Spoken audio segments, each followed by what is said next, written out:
Ladies and gentlemen, welcome to the second part of the SCIoI Open Day. I will start with a short introduction of the doctoral program. The background is that traditionally in Germany, PhD students are supervised by the professors and that no coursework is required. More modern is a more structured PhD program where coursework is required. That's, if you compare internationally, rather a tradition that's followed in Anglo-Saxon countries, in North America, for instance. And the advantage is that once you're doing PhD studies and you're noticing you're missing something in your own expertise, you can take a course and follow it, and it's counted towards your degree.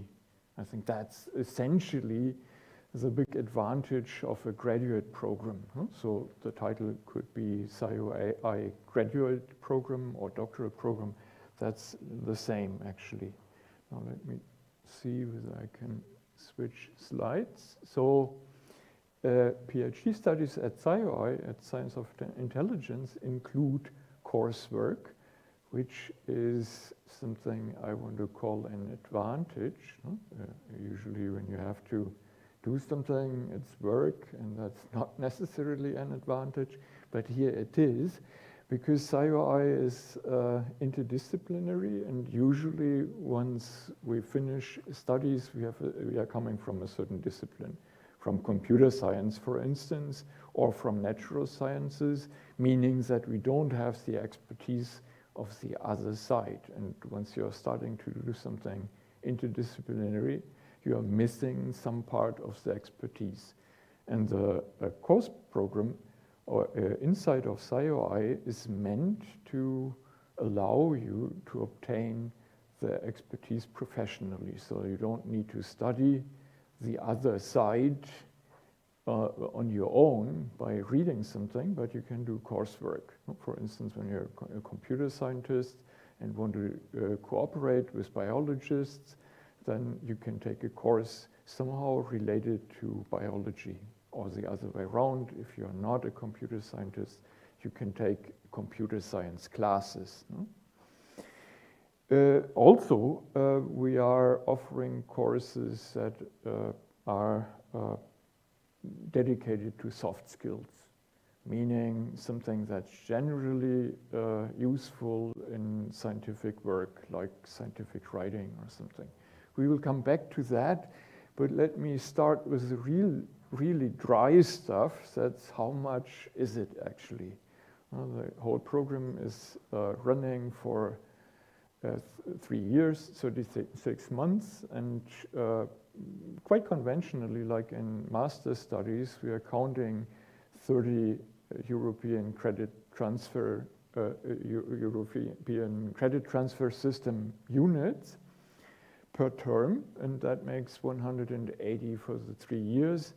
And in order to be clear, the major emphasis of PhD studies is doing the research work, certainly. So 150 out of those 180 credits go into the doctoral thesis, and the graduate program is accompanying. It's only 30 credits.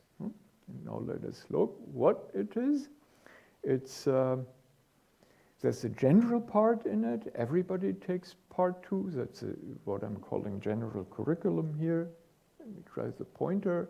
And there's regular lectures given about the research of the principal investigators who are also defining the projects inside of which the PhD students are employed. So over the year, you can learn what the PIs work on in the research. So that's really research oriented. And that's accompanied by a journal club where you as students are giving presentations and treat a certain topic of scientific interest yourself. That's general for everybody. And there's also an individual curriculum that is, for instance, meant to give you the expertise of the other side. Imagine if I did PhD studies as a computer scientist, then I would emphasize natural sciences or philosophy, psychology, whatever. And then that means we are deciding about the curriculum for every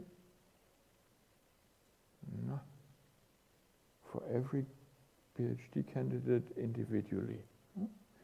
There is a part concerning philosophical foundations with 3 credits. There is a program running with the Bernstein Center for Computational Neurosciences that's incorporated into the SCIoI doctoral program with the winter school, treating ethical issues and implications. There is then the analytical sciences part and the synthetic sciences part, and methodological foundations that are meaningful for both parts. It's, for instance, treating neural networks and machine learnings. Maybe this is the point in time when we should have a look to what the details are, and I'm excited whether I'm able to succeed. This is a link to the curriculum course list, and I'm wondering whether the computer allows, or the system allows me to, no, how should I do this without mouse pointer? Anybody available who can click on the link? Yes, please. Just. The problem is that there is no internet connection for this computer. Oh, too bad. Do you know where I can find it in the internet? Yeah, you can copy the link and but if you are on a computer that doesn't have a web connection, then it's not going to work. Too bad. Then I have to tell you what's on the page. It's having 3 blocks. No? The methodological foundations contain coursework on machine intelligence. No? That's somehow belonging to the computer science domain, but it's of general use, both for analytic and synthetic researches. And the second aspect of major importance is on neural networks, no? Biological ones and artificial ones at the same time.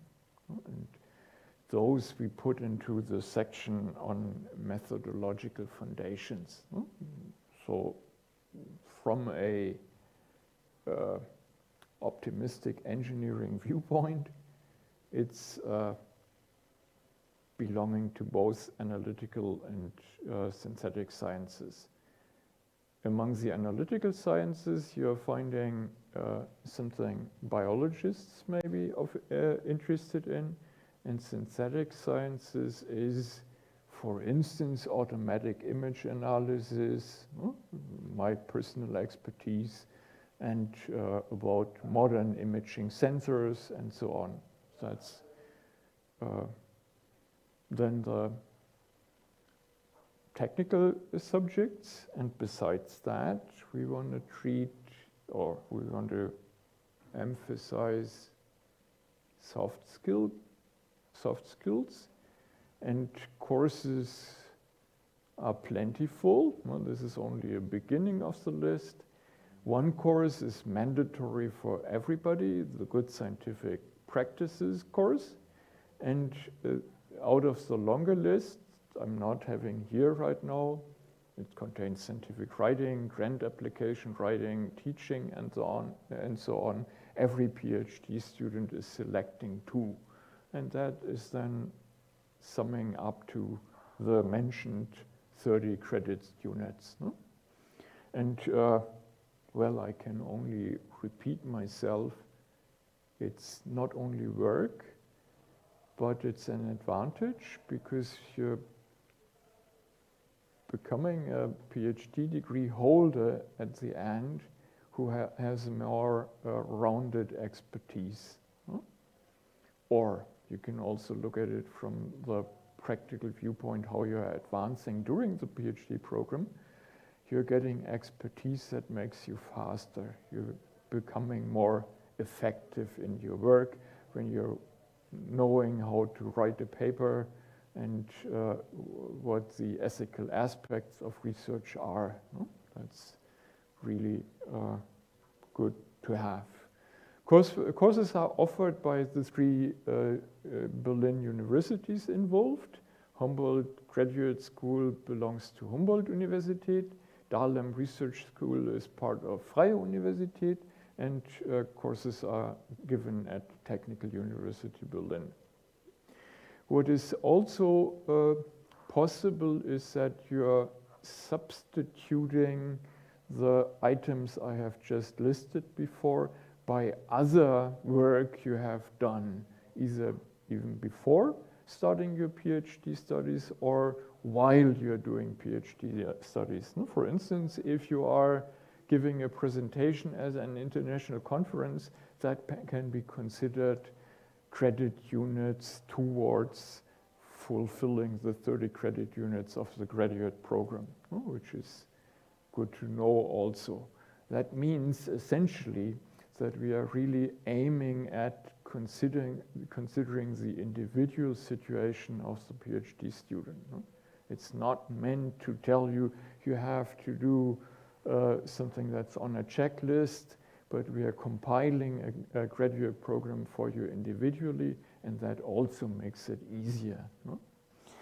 That is essentially all I want to say about the graduate program this afternoon. What is also part of the doctoral program, about the coursework rather, what is also part of the doctoral program is a supervision agreement and the tradition to do progress meetings during the PhD studies.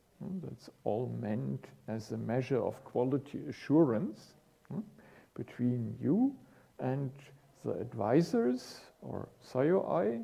Such a supervision agreement is made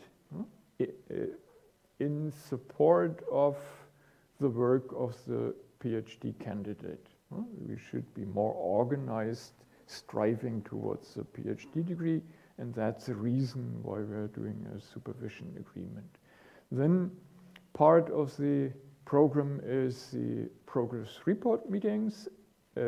After 6 months, 12 months, and 24 months, meetings are happening together with the SCIoI graduate program coordinator and the 3 supervisors. When I'm saying the 3 supervisors, that refers to the fact that you're not only having one Dr. Mutter or Dr. Vater in your PhD studies, but you're having 3 advisors. 2 of them are from your project. When I'm saying this, we have to keep in mind that a PhD position is belonging to a project that's interdisciplinary, consisting of an analytical and a synthetic side. Approximately 2 principal investigators on these 2 sides are involved. Can be more, but usually it's 2. And these 2 will become the advisors of your thesis, independent of whether you are originating from the synthetic side or from the analytical side.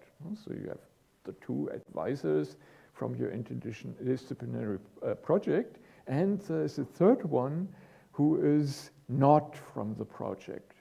That's an API from one of the other projects, making the atmosphere of, for instance, the progress meetings more general. It's not only the people you're having trouble with all the time anyhow, but it's also somebody who's looking at the whole stuff from the distance and who has maybe experiences with other PhD projects, other people involved. And therefore, the external advisor, maybe that's a better term rather than supervisor, the external advisor is also meaningful here. Finally, doctoral candidates will be awarded the degree that's conferred by the faculty you are studying with. That sounds more complicated than it is. No? Imagine you are a computer scientist then, at Technical University Berlin.